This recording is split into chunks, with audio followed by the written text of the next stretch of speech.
Wow, so that was pretty loud. It's actually even louder in person. I do a lot of work in my garage, which is my shop, and opening and closing the door with the existing garage door I had was just driving me absolutely nuts. So I set out to figure out a way to silence the garage door, make it as quiet as possible. I think I was quite successful with that, and I want to share with you the steps I took to make that possible. And here's a brief tease at just how much better the door sounded after I was done.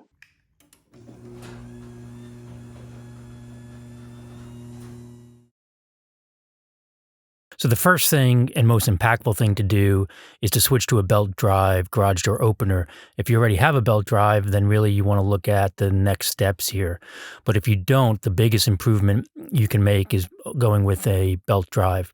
Now, I installed the one you see here. If you're not comfortable doing that or concerned with that, definitely recommend having a professional installer come out and do that for you. And we'll listen to a little bit segment here about what it sounded like after I did the belt drive, but before I did any of the other steps.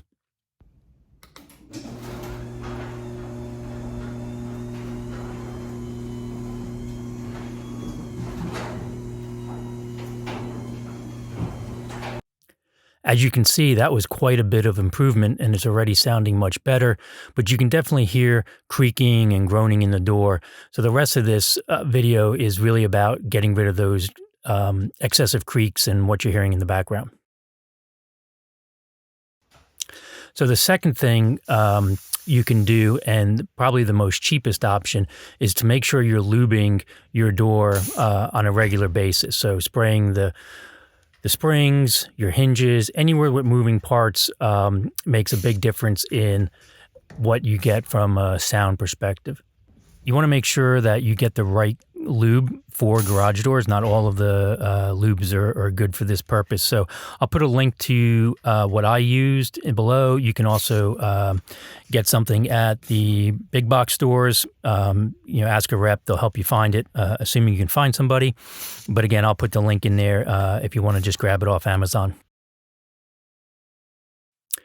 Now, the third thing, it's a little more involved, but has a big impact on the sound and also the temperature in your garage, is to insulate the door. I found these panels on Amazon.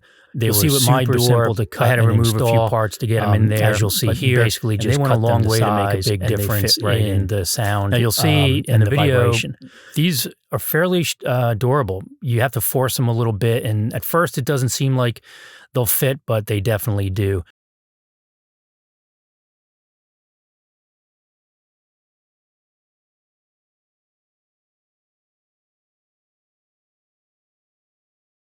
And you'll see in the video here on the left end where I had to put it into two separate channels. I really had to force it to get it in there, but it definitely was durable enough to do so, and you'll see that it fit in there just fine.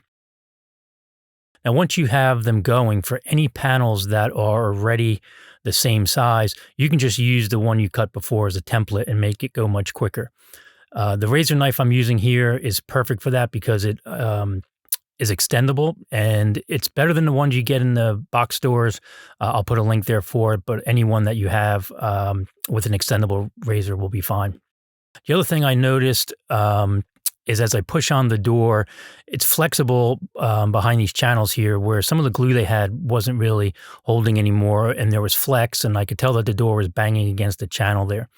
So I just picked up some of these plastic shims from one of the hardware stores and broke them off and put them in there just enough to keep the door off the channel, and that helped a lot with the noise coming from that. So between the insulation and the shims, that took a good bit of the noise out of the panels themselves. So the fourth thing you can do is dampen the garage door opener from the ceiling above to reduce that vibration. This is most impactful if you have a room above the garage where that vibration is coming up and you can hear it in the room. If you don't have living space above your garage, this probably isn't as impactful for you.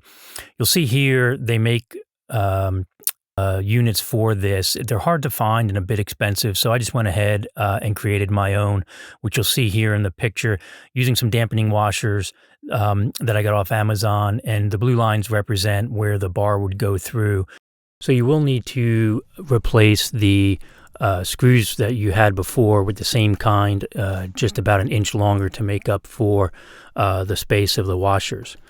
Now you will also want to make sure that the ratchet size for the one you took out and the ratchet size of the one you're replacing are the same.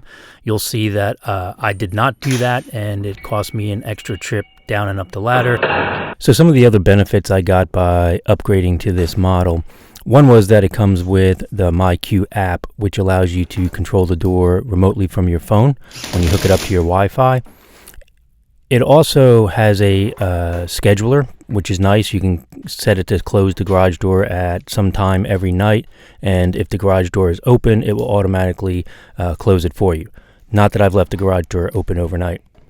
It also comes with a battery backup, which is super nice. In the event that the power is out, you could still operate the garage door off the battery. Putting a washer above with the metal washer against, oops, there it goes.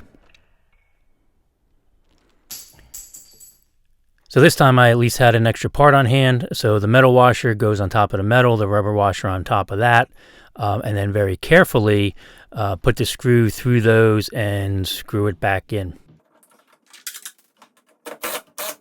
I was able to do the other side. That went pretty smoothly, didn't lose anything there, learned from experience. And this is how it should look. There's 2 screws on the ends, and I just put an extra set of washers in the middle to help brace and dampen in that section. So another thing you can do if you have metal rollers in the channels of your door is to replace those with nylon ones, which you see here. I got these off Amazon. I'll throw the link in there. They're very easy to replace. You do have to be careful with your bottom roller because that's what the cables are attached to. There's videos out there on how to do this. I would recommend watching them. And if you're not comfortable with the recommendations for the bottom roller, just leave it in there and replace the rest. That will help. And if you have somebody coming out to do the install of your opener, just get some of the nylon rollers and let them do that for you.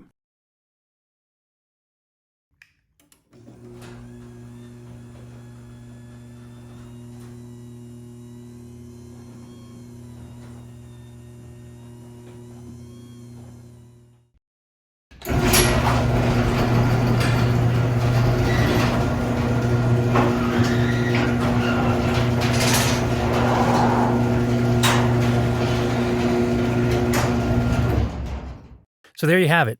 Steps that you can take to make your garage door significantly quieter. It worked for me. I had great results with it, and I'll put a link to anything I used in the video, so you have them there. A lot of it's also available in box stores, but I'll put the Amazon links there for some of those products. I hope this was helpful, and if you enjoyed the video, please hit like and subscribe. And if you have other suggestions or tips, please put them in the comments. Thank you. Thanks again for watching. Don't forget to hit the like button. And to stay up to date with our episodes, hit the subscribe button as well.